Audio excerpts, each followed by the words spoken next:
Once you've chosen your top 2 archetypes that you're going to build your brand around, it's time to figure out how to blend them together. My name is Kaye Putnam. I'm the psychology-driven brand strategist. I help entrepreneurs like you change the world with what you know. So excited that you are here. If you are building a brand, make sure that you click subscribe so that you get notified whenever I publish new videos.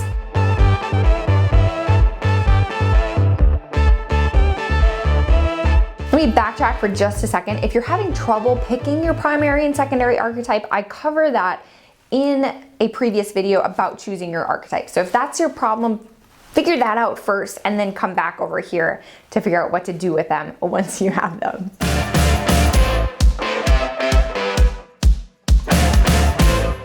Okay, so you've chosen your primary, you've chosen your secondary, you're feeling really good about it in terms of personal alignment and then standing out in the market, so you're all set. So the first step is, even on a deeper level than what you did when you were choosing your archetypes, it's time to really get to know them. If you're looking for a shortcut to do this, I have spent hundreds of hours putting together the 12 different brand fluency archetype courses that I offer on my site. So they have things like design styles, just down to like the individual word choices that you would use for these 2 different archetypes, strategic decisions that you're going to make, why people love your archetype, and like 3 different subtypes so that you can get even more specific within your archetype. All of that is inside of my brand fluency courses, and I would definitely recommend that as an option. Alternately, you can always do that research on your own. So pay attention and do the research to really dive deep into what those 2 archetypes embody.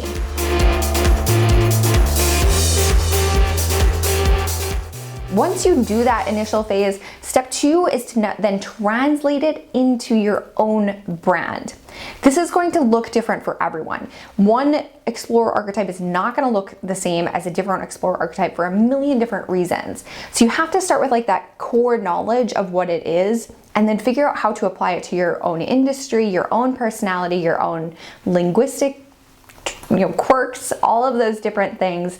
But you're using it as a filter. So instead of having a million good ideas, you can filter down to the ones that connect with those core ideas that are in your top 2 archetypes, which is going to give you a more consistent, clear, and understandable brand, and in turn increase your sales and your audience because people are going to understand you. As you're doing this translation process and you're pulling different ideas from your primary and some from your secondary, it doesn't necessarily matter so much that you have like a 75% ratio of your primary and a 25% of your secondary. I want to encourage you to pull in intuitively what makes sense. Let me use myself as an example. So my primary is sage and my secondary is magician. So I use a lot of sage-based language in my copy. My visuals tend to be more magician. I have those like rich purples and blues and the like night sky, those types of visual themes in my brand. My product names tend to be very sage. So I have brand fluency. I have the demand lab.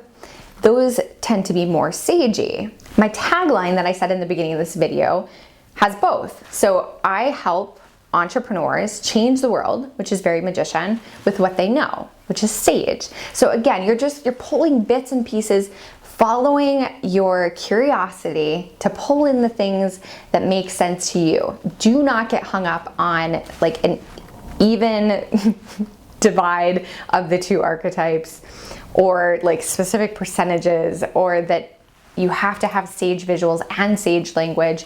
Like, use what makes sense and what feels right to you from each of your archetypes. The beauty of this is that you are like 1 in 134 possible combinations with all 12 of the archetypes. So there's not going to be very many examples that are specifically your primary and your secondary put together in the exact same way. This is what allows the archetypes to be wildly unique and diverse, even though there's only 12 of them.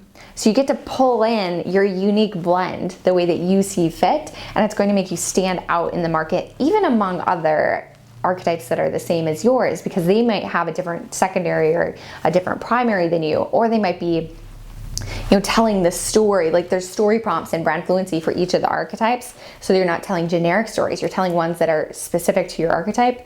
But the content of your story might be completely different than somebody else, even if they're following the same prompt or the same structure.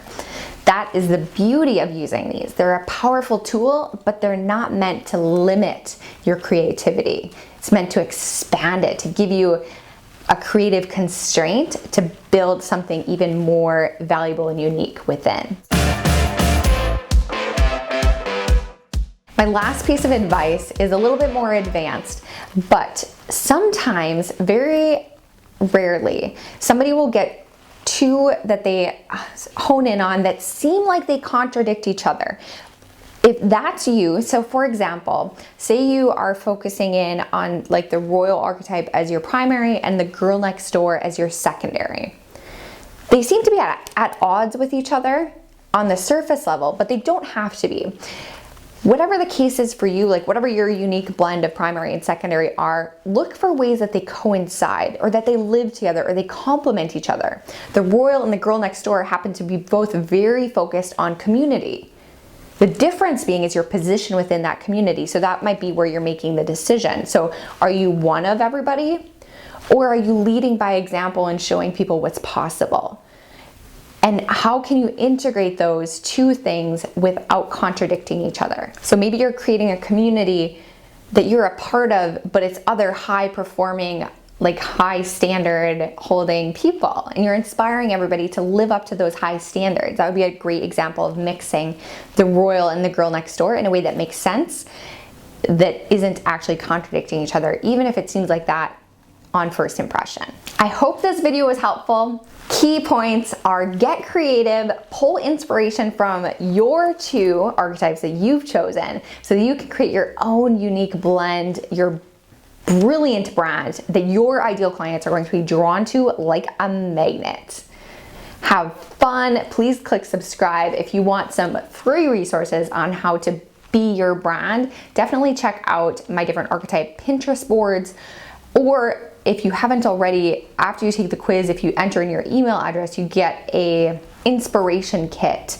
And there's actually, after you sign up, you can access all 12 of the inspiration kits. So you can use that part of your research phase as well to figure out which one is your favorite. Thanks so much for watching. I'm so excited that you're here and that you're leaning into this and figuring out your best brand, because the world truly needs your genius and what you know. And the key to getting it out there is packaging it up in a way that people want. And that's exactly what the archetypes help you do. All right, till next time.